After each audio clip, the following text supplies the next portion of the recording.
I'm a divorced single dad, father of 5 kids. It can be tough raising kids today. Believe me, there are high times and low times. It comes with the territory. But in all my years of parenting, I try to give some good advice. Advice for those parents who are out there willing to listen. My name is Price Van Ray, and welcome to my show. Today we're going to be talking about 10 common problems and issues teenagers face today. But first, I want to congratulate all the new parents out there. Boy, are you in for the time of your life. This is an exciting time and a great adventure, so cherish every moment. Now, on with the show. So today we're going to be talking about 10 common problems and issues teenagers face today. So, today we have kids, and of course they're going to have problems. Of course they're going to have issues, and they may not want to talk to us. They may want to talk to somebody else. But in any case, we need to tell our kids that we know what you're going through. We have been there, and we have high expectations, and know you can make the right choices and you will pull through it.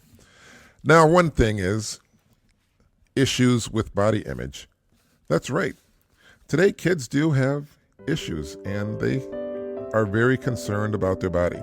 During the transition from childhood to adulthood, while their bodies are morphing into new shapes and sizes, teens are struggling to come to terms with their bodies and get comfortable inside their own skin. The child is gone, and they are left looking at a stranger in the mirror. What do they actually see? Something gawky, something gangly, hairy, zitty, and unfamiliar. They aren't used to this. They don't understand this is part of life and you will grow. Like a flower, once you are a seed, but you're growing into a flower, a beautiful flower. And these changes you may not like, but believe me, it's only for a small while. And your body is going to change, and you should talk to somebody about it. For example, you may have an eating disorder.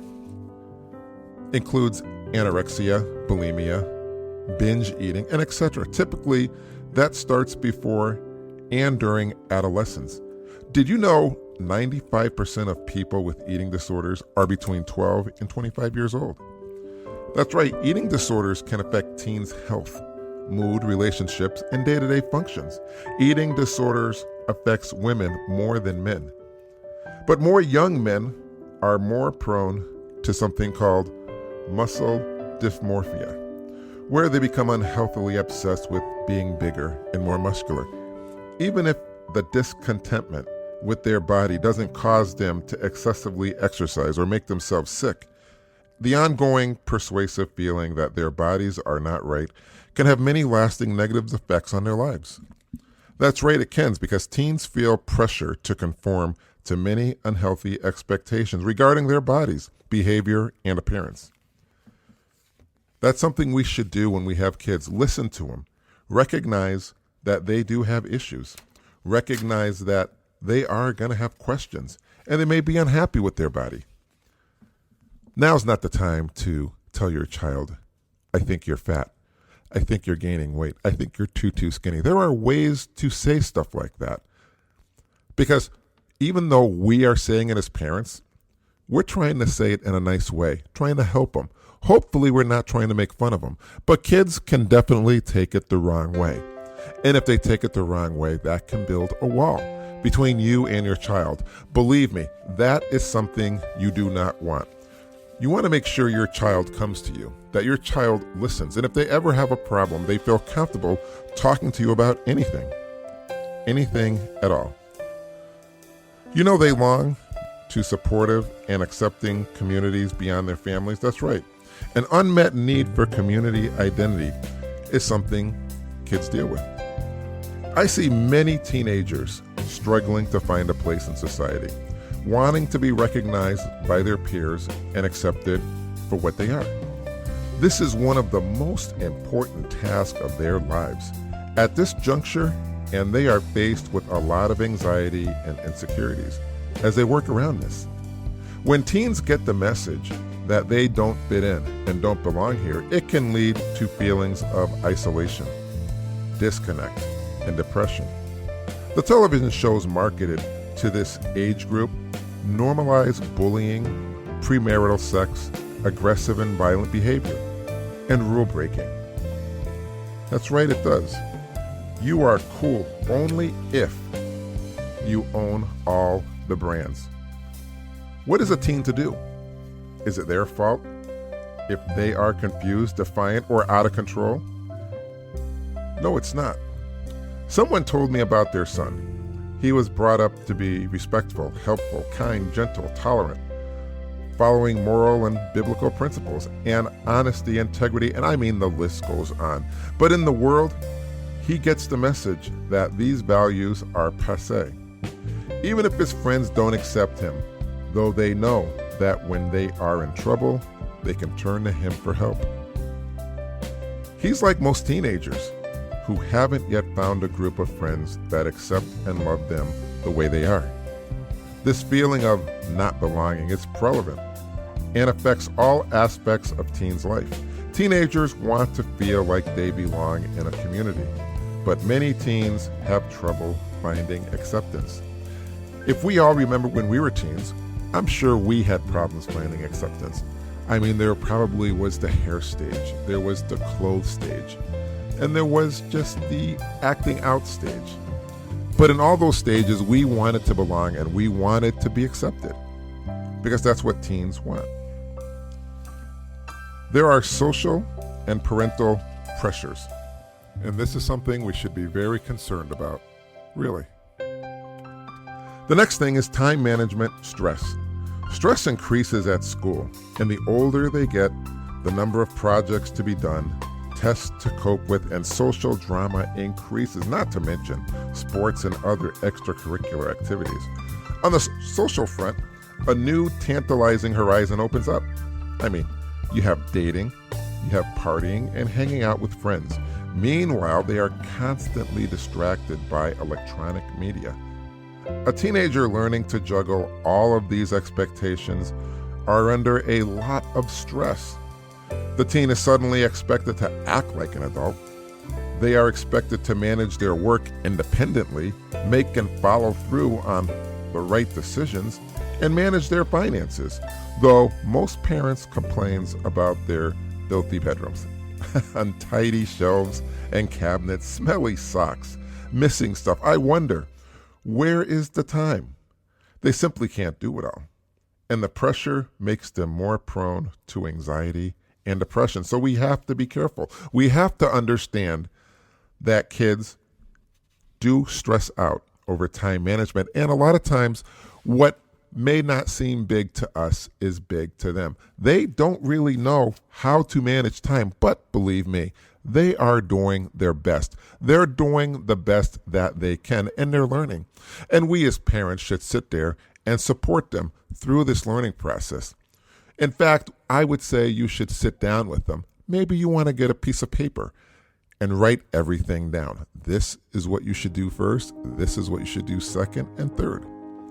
But above all, when it comes to time management stress, we have to understand kids do go through stuff like this. The next thing is social and parental pressure. A lot of people think kids don't have social pressure or anything like that, but they do. Oftentimes, parents live through their children's and expect their kids to achieve everything they wanted but didn't have. Expecting the teenager to get good grades, have great friends, excel in extracurricular activities, and be well behaved, responsible for themselves and sometimes for their younger siblings is a lot of pressure, especially when it's all on one child. Added to this is peer pressure. To be accepted among peers and become popular, teens feel pressured to conform in their tastes, behavior, and appearance. When all people surrounding the teenager are attempting to mold him or her into a different shape, the pressure builds.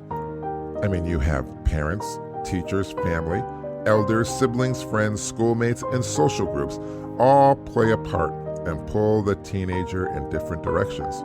Trying to conform to academic and social expectations takes a toll on teenagers' physical and mental health. So we definitely have to be careful when this happens. Mental and physical health issues is another big thing. All of these affect a teenager's health. poor nutrition? I mean, that's pretty obvious. The eating habits of teens are poor and unmonitored. They are urged towards eating disorders, either starving themselves or binging on unhealthy, fatty, high-calorie junk foods. I mean, let's face it, do you want your child to eat fast foods every day? We all know fast foods isn't healthy. It contains a lot of calories, but it is something quick and on the go, and it's cheap. You don't have to really make it. But the bottom line is, it's not healthy. I remember when I was a child, me and my parents would sit down at dinner every night, 6 o'clock, and we'd have dinner together. We'd talk. My mom would always say, you need meats, starches, and vegetables, and we'd have something to drink like water. Our nutrition was pretty good during my generation, but I do notice, like many other parents, that the kids today, their nutrition is failing. Now, I'm not saying this just goes to kids. This goes to adults as well, because we fall into the same trap. But let's face it, right now we're trying to talk about our kids, their mental and physical health issues. And we need to correct any kind of eating disorders that we may see in our children right now while they're young, because when they get older, it can definitely get out of control, out of hand, and lead to health issues. We want the best for our child. We want the best for our kids. We want them to be healthy in all ways and aspects of life. We want them to live very long and live a fruitful life. Another thing is lack of sleep. In an effort to do and be it all, the teens sacrifice sleep. They require about 9 hours of sleep, but on average, teens get roughly 7. This means that every day they are running a deficit. When I was growing up, they used to say you need 8 hours sleep. But the bottom line is sleep is very essential. As much as you are awake, being active, doing stuff through the day, a child needs that sleep to recover. We all drive cars. Can you imagine if we drove our car 24 hours a day and we only turned it off for 5 minutes? That would definitely wear and tear the car down. But we want to take care of our cars. We want to make sure our cars last a long time. Why would we not want the same for our child? The children of the world are our future. They need to know that we are there for them. They do need sleep. And kids suffer from depression and anxiety. You see, hormonal changes added to the chaos and strains of scheduling, prioritizing, achieving, and fulfilling expectations put a teen under considerable emotional pressure. This is reflected in mood swings, aggression, depression, anxiety, and sometimes even a complete breakdown. Mental and physical health are connected. I mean, if your teen is healthy physically, it will have an effect on his or her psychology, and vice versa. Depression is a very big thing, especially nowadays, since we are going through COVID. They say a lot of kids today are very depressed and emotionally distressed, and some have even tried suicide. We need to make sure our kids are looked after. We need to make sure if they are depressed or feeling anxiety, we recognize it. We recognize everything they're going through. We have to be the eyes and ears of our children and our teenagers, because we have them. They are our child. We love them. We want the best for them. Isn't that what every parent wants? Do you know there's a lack of positive role models and heroes when it comes to our children?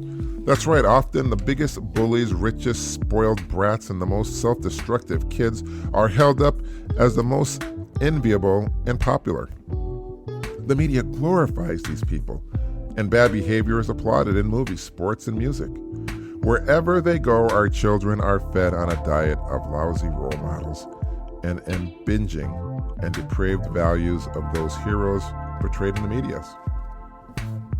We need to make sure our children have good role models. And if they don't, that's right, you as a parent must be that role model.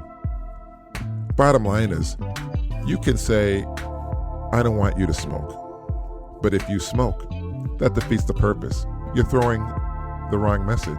You can say, don't drink. But if you drink, that's sending the wrong message. But these are just basic things. I'm sure the other thing is when it comes to bullying, like I said, you teach your child not to bully, not to put other people down, not to make them feel small, not to belittle them. You teach your kid not to be a spoiled brat, to appreciate the little things they have and know the little things may be the most important things, and you can learn the greatest lessons. The bottom line is being popular isn't always the best thing in life. You have to teach your kid that they can stand on their own. Do you know once I broke my ankle? I had to wear crutches. I couldn't stand on my own. I needed some help. The crutches were my extra support system. We are our child's support system. And one day they're not going to be able to have those crutches. You got to make sure we teach them right and we are good role models. Because one day they're going to have to stand on their own. And they're going to have to stand on their own when it comes to drugs and alcohol. Do you know 33.2% of high school seniors in the United States reported drinking alcohol within the past month? That's right. Drinking is a big problem, and drugs. Both alcohol and marijuana can damage a teenager's developing brain. It is important to talk to them to find out what is happening in their school and peer groups, discover what they're exposed to, and educate your child about the dangers of everything, drugs and alcohol. Those can destroy a child. You want to make sure you hop on this at an early age. The bottom line is, if you strike a match, it burns on the end. And if you hold it, it can burn you. Make sure drugs and alcohol don't burn your child. You have to make sure your child knows the dangers, because a burn can leave scars, as we know. On-screen violence and unhealthy social medias, that's another thing. When used responsibly, social media and other social platforms can be a great way for teens to connect with the world. But when used irresponsibly, it's problematic. Violent videos, games promote aggression and violence. Going online exposes teens to bad characters, mean people, unhealthy images, porn, violence, and other content. No matter what you do, there's no way to protect your child entirely. It's impossible. You have to understand this, and you must not feel guilty. You are doing your best, but it's up to parents to know what kids are doing online and teach them how to interact with the internet safely. We can't watch them all the time. It's impossible. But you have to start trusting your child, and you have to teach them right. Teach them what they can and cannot do. Bullying is another big thing. Do you know approximately 30% of teens in the United States have been affected by bullying, either as a victim or as a perpetrator? 1 in 3 students in the United States say that they have been bullied at school, but now bullying happens online too. Many don't know that bullying can be direct or indirect, which includes gossip and rumor spreading.